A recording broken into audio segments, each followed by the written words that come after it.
Ebb of Ego is an experimental VR game that immerses the player in an underwater environment, where they find themselves continually sinking down a trench. As the player sinks, they will be able to interact with their surrounding environment and its wildlife. While a path has already been set for the player, it is down to them if they want to continue sinking or help themselves back to the surface. Before the game starts, the player is asked to lie flat on their back with their arms at their sides. This does not only tie in with the perspective of the game, but also creates a sense of surrender in the player where there is little to no call for action from them. Ebb of Ego is centered on the theme of addiction, with each game component and mechanic being metaphorical for the potential experiences one may face when battling with varying forms of addiction. The following design pillars highlight the focused aspects of the game. The game lulls the player into the abyss, much like the pleasures and comforts of addiction lull the addict into their grave. The world of the game is peaceful, but conveys sinister undertones through the forced actions taken by the player, such as drowning fish. Each game component, their associated action, and the actions of the player will all relate directly to the overarching theme of addiction. Specifically, these would all be either mimetic or representational of the experiences an addict may face and not detract from the game's meaning. The game will include mechanics that actively go against normative game design and aim to challenge the player's perceptions. This includes a non-typical interface where the player lies down, unclear objectives and outcomes, and limited tutorialization. It is only through the repetition of actions that someone creates habits and finds himself in the cycle of addiction, and it is only through consistent attempts to end this cycle that they are able to escape its grasp. Limiting player affordances aims to support this concept.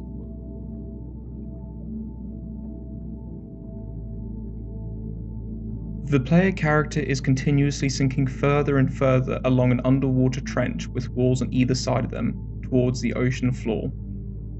The speed at which the player sinks can be slowed down by holding their arms in the air, though this is not explained to the player. The player must pay attention to their surrounding environment in order to identify objects and items that they may utilize, as well as piece together the game's narrative by reading the messages carved on the trench walls. The player is able to collect glowing fish as they sink. These can be used to help light the area surrounding the player character.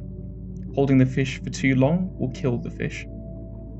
Not collecting the fish, especially later on in the game when it becomes darker, will leave the player unable to see what is around them.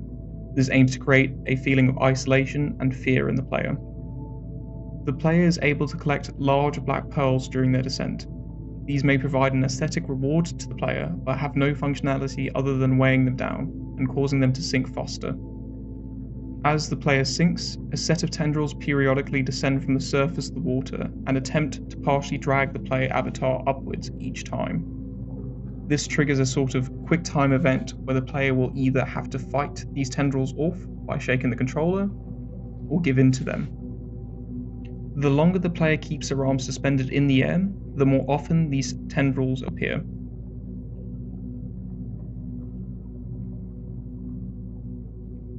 The glowing fish represent people who have attempted to bring light into the life of the addict at the cost of themselves. Black pearls are symbolic of desire for the addict, possibly a source of addiction, or those that enable the addict to continue sinking faster. Tendrils are used to represent the helping hands that reach out to the addict, but often appear foreign and menacing as they disrupt the comforts of addiction. Having the player raise their arms aims to create a sense of exhaustion, as helping oneself requires effort and consistency. This is not directly explained to the player, but the shift in speed for their descent will be apparent.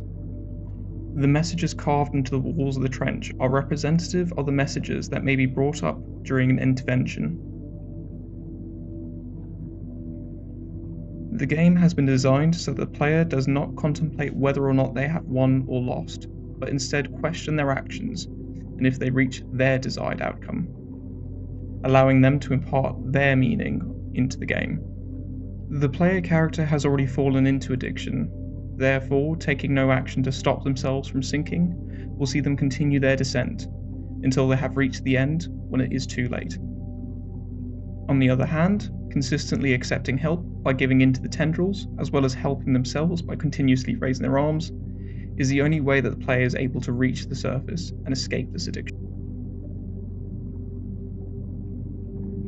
The game will include a relatively open-ended narrative that allows for some interpretation, with the aim of encompassing a wider range of stories relating to addiction. The game opens to a blank screen, with indiscernible shouting audible in the background.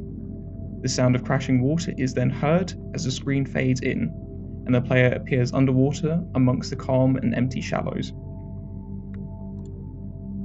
The messages carved into the walls of the trench will be directed at the player character and allude to their struggle with addiction and loved ones attempting to help.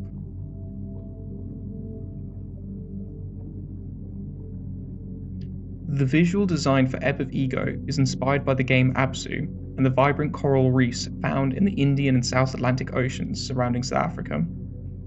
The game world will consist of 3D models with a focus on realistic textures and a level of fantastical design.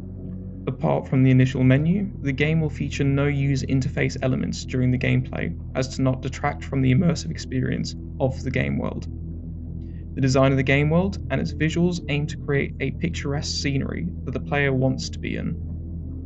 The environment within the game will also shift from the warm and bright waters of the surface to the cold and dark waters towards the ocean floor, as a reflection of the pleasure and anguish of addiction. The audio design of Ebb of Ego is a key element in immersing the player in the game's world and creating a serene environment.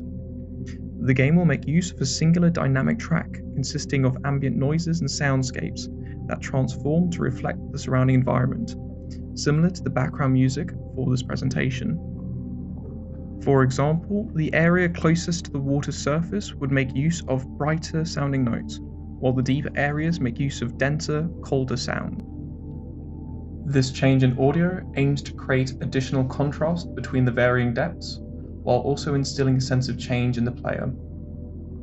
This will ideally separate the player from their preconceptions about what lies further down, as well as create the feeling of otherness and isolation.